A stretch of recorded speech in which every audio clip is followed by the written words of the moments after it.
Have you ever wondered what it means to be truly poor in spirit? This is not just a poetic phrase, but a secret that transforms hearts. Many believe that happiness lies in conquests and possessions, but I tell you, true wealth lies in recognizing your own need of the Father. Today, I'm going to reveal why those who are poor in spirit find the kingdom of heaven here and now. What's more, I'm going to show you how this humility can change your life and bring you an unshakable peace. Are you ready for this discovery? Then come with me and allow your heart to open to what is to come. When I walk with you and look inside each soul, I see a thirst that is often not even perceived. Perhaps you have felt, at some point, that emptiness that nothing seems to fill, no matter the achievements, the applause, or the possessions. That's when the opportunity arises to understand what it means to be poor in spirit. It's not weakness, nor is it an invitation to apathy. To be poor in spirit is to have a heart that recognizes its thirst for something greater, something divine, that is beyond what the eyes can see and the hands can touch. To be poor in spirit is to open up space within oneself, admitting that however much the world offers distractions, true peace and completeness can only be found when one recognizes one's own need for the Father. Many walk around with the false security that they can support themselves by accumulating wealth and dressing themselves up in pride. But I tell you, only humble hearts know the true meaning of wealth. They know that they need the light that comes from God, and that without this connection, the soul is lost in shadows of doubt and fear. On our journey through the world, we can be fooled by the idea that depending on something other than ourselves is a sign of weakness. But I want you to understand, admitting your own insufficiency is actually an act of great courage and strength. It is when you look inwards and recognize that you are not enough on your own that you open the door to a powerful transformation. It is the heart that says, "Father, without you I am nothing," that begins to experience true abundance, because the kingdom of heaven is not a distant promise, but a living and renewing presence. Imagine a traveler crossing a desert, carrying all the goods he has accumulated but with no water to drink. However precious his treasures, none of them can quench his thirst. Now think of another traveler who, even with little in his hands, carries a spring of living water in his heart. Who among them will survive the journey? To be poor in spirit is to carry this inner spring, to know that, above all, it is living water that gives true life. And so, when you begin to understand the value of having a humble heart, you realize that you are not alone in this quest. Every moment you open your heart and recognize your need for more of God, you are already one step closer to the kingdom I promised.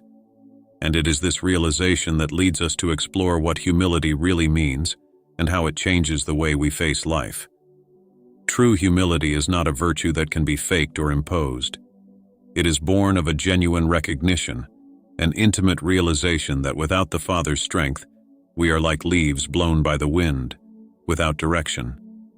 When I walked among you, I saw many who were proud of their wisdom and power, but I also saw the simple hearts who recognized that everything they had, everything they were, came from a source greater than themselves. These were the ones who truly knew joy, a joy that the world cannot steal. Recognizing your dependence on the divine is an act that goes against the tide of the ego. The ego always whispers, "You can do it alone. You're strong without needing anyone." But in reality, it is this voice that leads to exhaustion, loneliness, and a lack of purpose. Humility, on the other hand, is like a gentle, constant flame that warms the heart and lights the way. When you admit, "I need you, Father," you're not admitting a fault. You're accepting a universal truth that sets you free. It is at the moment of surrender that the soul finds rest and strength it never imagined it would have. You may wonder how this applies to the small situations of everyday life. Think of that moment when life's worries become too heavy a burden to carry alone. The bills that arrive, family problems, doubts about the future. That's when humility becomes a powerful force. Instead of trying to hold all the reins in your own hands, you can stop, take a breath, and hand over these burdens into the Father's hands. This is not an escape from responsibility, but a reminder that you are not alone on this journey.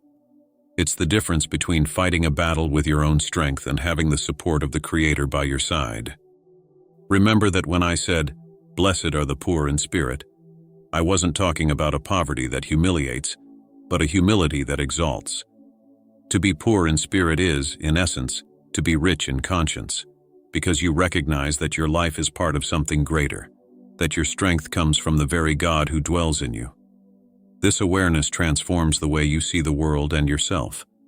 Suddenly, every challenge becomes an opportunity to reaffirm this dependence and allow the Father's light to shine even brighter within you. And so, in practicing true humility, life stops being an anxious race for control and becomes a harmonious dance where you and God walk side by side. This humility, so powerful and silent, is the key that opens doors to a new way of living. And in understanding this dependence, the question arises, how can we seek more of this divine presence and let it transform our daily lives? When you start seeking more of God in your life, something profound and transformative happens. Suddenly, the little things of everyday life take on new meaning, and moments that once seemed empty are filled with purpose.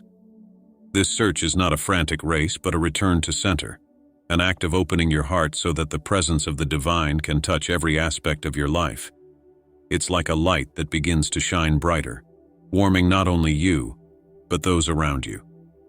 Think of an ordinary day, when routine and challenges seem to drain your strength. Perhaps you're facing disagreements at work, have an endless to-do list, or feel pressured by expectations you can't always meet. It's in these moments that seeking God makes all the difference. Seeking more of God doesn't mean turning away from your responsibilities, but facing them with the certainty that you're not alone. You begin to realize that, even in the simplest tasks, God's presence is there, helping you to find serenity and strength. This search transforms your outlook and, with it, everything you experience. As this search deepens, you realize that it doesn't need complicated rituals or grandiose words. It often reveals itself in small gestures. A thought of gratitude when you wake up, a silent prayer in the middle of a difficult afternoon, or a simple deep breath that recognizes God's presence in every inhale. This constant practice shapes your mind and heart, making them more compassionate, more resilient. And soon, you begin to react to difficulties with a peace that surprises even you. It's important to remember that the search for more of God is not linear. It comes with ups and downs. There will be days when the connection seems strong and others when the distractions of the world try to draw you away from this presence. But even on those more difficult days when discouragement whispers that you are alone, it is precisely the search that will keep you going. Because the more you turn to God, the more you discover that He has never turned away from you. It's as if with each search an invisible door is opened, allowing a little more light to enter, warming and brightening your path. And this light brings with it a promise that even in the midst of turbulence, you can find unshakable peace.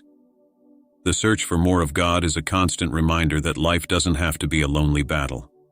Instead, it is a shared journey with the Father, where every step, however uncertain, is sustained by a greater love. This quest leads us to ask what the kingdom of heaven means for those who walk this path, and how we can experience it right now, in the present.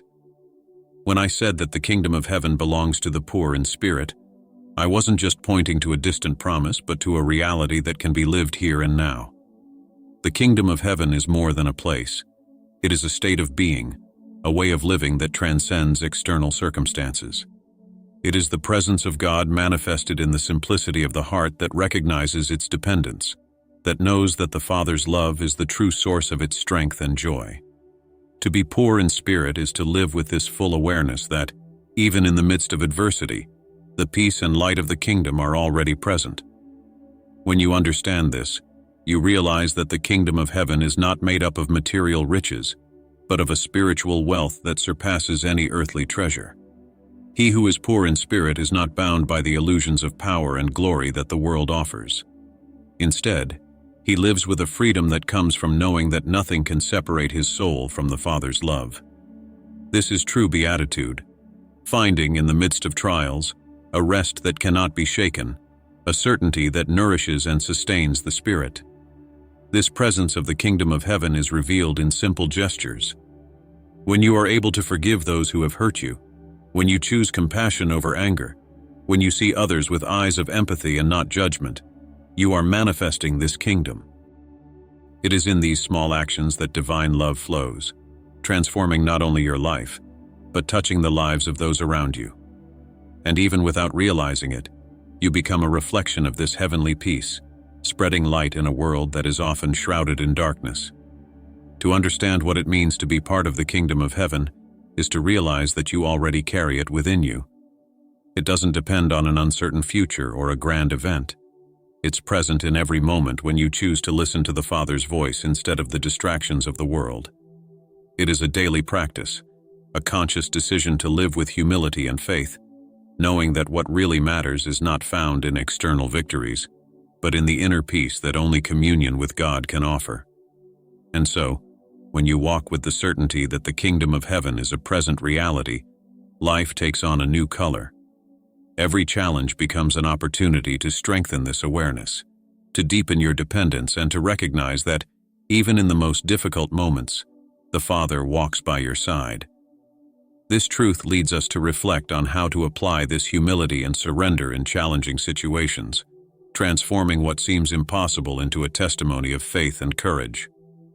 On our journey, there are times when the weight of difficulties seems to crush the soul. It is in these times of trial that humility and dependence on God become more than concepts. They become anchors that keep the spirit firm, even when the sea of life is rough. Being poor in spirit is not just a posture for calm days. It is in the moments of greatest storm that this truth reveals itself most powerfully. When you're faced with a challenge, whether it's a loss, a disappointment, or a fear that seems greater than your strength, your first reaction may be to try to hold it together.